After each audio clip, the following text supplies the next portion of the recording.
আদাব। তো আপনি কি কি বাজার করছেন? হাতে কি চাল কত কেজি নিলেন? চাল দেখান, চাল চাল কই আপনার দিকে? হ্যাঁ, 50 টাকা কেজি চাল। আর কি নিছেন? আর মুসুর মুসুর খাল কত করে? 30 টাকা কেজি, 30 টাকা 30 টাকা পোয়া। পোয়া। ও, আর কি নিছেন? আদা মনে আদা নিছেন? নিচ্ছি 5 টাকা, আদা 5, তারপরে জিরা নিচ্ছি হলো 5, জিরা 5। মুড়ি নিচ্ছি 10, মুড়িও নিছেন? মুড়িটা কই দেখান। এটা মুড়িটা না ছোট বাবু? হ্যাঁ, মুড়িও নিছেন। চাপাতি নিচ্ছি 5, ও, চাও চিনি নিছেন? নিচ্ছি 5, চিনিও 5 টাকা নিছেন।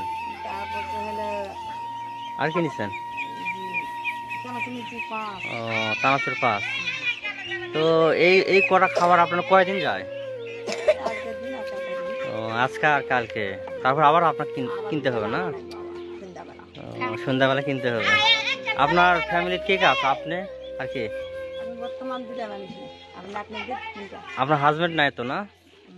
আপনার স্বামী মারা গেছে না বেঁচে আছে? আছে, বেচা আছে, সব আছে। বেঁচে আছে না? শাওর আছে, ননদ আছে, জাও আছে, ও, আচ্ছা। দুটা জাও আছে, দুটা দেওর আছে, তো বেটি আছে। তো এই হলো মধ্যবিত্ত ফ্যামিলির বাজার। আপনারা দেখলেন, ভালো লাগলে কমেন্টস করে জানাবেন। ধন্যবাদ সবাই।